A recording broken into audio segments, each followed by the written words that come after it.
नमस्कार, आप देख रहे हैं आरबी पाली और मैं हूं आपके साथ रामू वाजपेयी। इस समय हम लोग केमिस्ट्री पढ़ते हैं और केमिस्ट्री का ये हमारा दूसरा क्लास है। कल हमने आपको पदार्थ के बारे में कुछ बेसिक इन्फॉर्मेशन दी थी। आज उसके आगे हम चर्चा करेंगे। आप सभी को बता दें कि जो इस टाइम हम पढ़ाते हैं वो आपका सीटेट और यूपीटेट जूनियर लेवल के विज्ञान वाले स्टूडेंट्स के लिए काफ़ी लाभदायक सिद्ध होगा। तो टाइम न गंवाते हुए हम शुरू करते हैं आज की क्लास। पदार्थ एवं पदार्थ की अवस्थाएं, वस्तुएं जिनका दैनिक जीवन में उपयोग करते हैं, जैसे कुर्सी, तख्त, हवा, पेड़, पौधे, ये सभी पदार्थों से मिलकर बनी होती हैं। यानी कि जो भी चीज़ों का हम प्रयोग दैनिक जीवन में करते हैं वे सभी पदार्थ ही होते हैं। कुछ पदार्थ मानव के द्वारा बनाए जाते हैं और कुछ पदार्थ प्रकृति के द्वारा हमें प्रदान किए जाते हैं। अच्छा, इसकी अगर एक लाइन में परिभाषा की बात हम करें तो ये रही परिभाषा। हमारे आसपास की सभी वस्तुएं जिनमें भार होता है और जो स्थान घेरती हैं तथा जिनका ज्ञानेंद्रियों द्वारा एहसास किया जा सकता है, पदार्थ कहलाती हैं। तो ये परिभाषा आप लोग नोट कर लेंगे। हमारे आसपास की सभी वस्तुएं जिनमें भार होता है, जो स्थान घेरती हैं तथा जिनका अनुभव ज्ञानेंद्रियों द्वारा किया जा सकता है, पदार्थ कहलाती हैं। आगे हम चर्चा करेंगे पदार्थ के कुछ गुणों के बारे में। तो आइए, पदार्थ के गुणों में क्या है। सबसे पहला पदार्थ का गुण क्या है कि प्रत्येक पदार्थ स्थान घेरता है तथा उसमें भार होता है।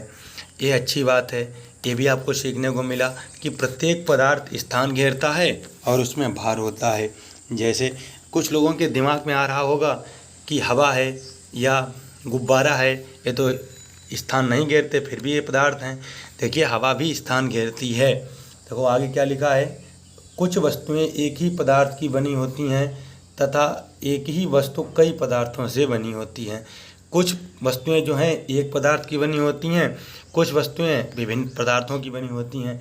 जैसे कांच का गिलास सिर्फ कांच से बना होता है, प्लास्टिक की बाल्टी सिर्फ प्लास्टिक से बनी होती है और हथौड़ा लोहे से बना होता है। उसके बाद में एक पदार्थ से कई वस्तुएं बनाई जा सकती हैं। जैसे अगर हम लोहे की बात करें तो लोहे से कील हो गया, पेंच हो गया, बर्तन, औजार आदि सभी वस्तुएं लोहे से बनाई जा सकती हैं। तो इतना उम्मीद है कि आप लोगों के समझ में आ गया होगा। अब हम आगे चलते हैं, पदार्थ के वर्गीकरण एवं आधार के बारे में हम जानकारी प्राप्त करेंगे। यहाँ पे दिया गया है, वस्तुओं को उनके सामान्य लक्षणों के आधार पर समूह में व्यवस्थित करने की क्रिया को वर्गीकरण कहते हैं। जब कोई पदार्थ ज़्यादा मात्रा में ज्ञात हों, उनका अध्ययन सरल है, उनके सरलतम अध्ययन को करने के लिए हमें उन्हें बांटना पड़ता है। जैसे ही पदार्थ का वर्गीकरण कहा जाता है, अर्थात कई सारे पदार्थों को अलग अलग बांटना ही वर्गीकरण कहलाता है। लेकिन ये वर्गीकरण का कोई आधार भी होगा, किसी आधार के माध्यम से ही हम वस्तुओं को, पदार्थों को बांट सकते हैं। तो पहला आधार है भौतिक वर्गीकरण। भौतिक मीन्स होता है जो जैसा हम बाहर से देख सकते हैं, पदार्थ की बाह्य संरचना के आधार पर वर्गीकरण भौतिक वर्गीकरण कहलाता है। पदार्थ को बाह्य संरचना के, यानी कि जिसको देख के जो वर्गीकरण किया जाए वो भौतिक वर्गीकरण कहलाता है।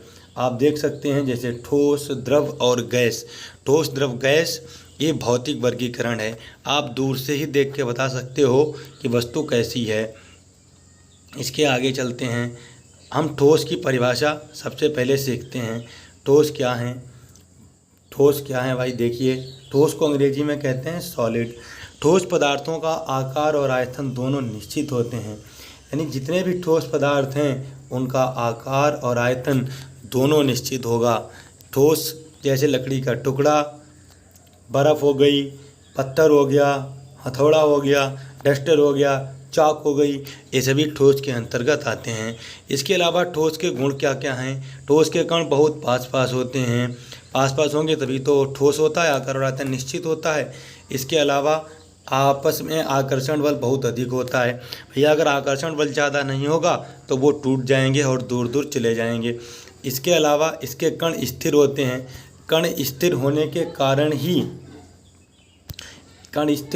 कारण ही इनकी आकृति और आयतन दोनों क्या होते हैं? निश्चित होते हैं। तो ये रही आज की हमारी क्लास। आज हमने क्या क्या देखा?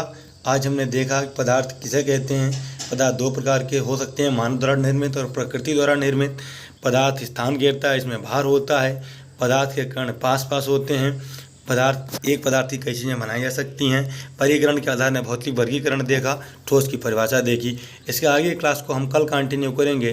तब तक आप बने रहिए हमारे साथ और देखते रहिए आरबी पाली। धन्यवाद।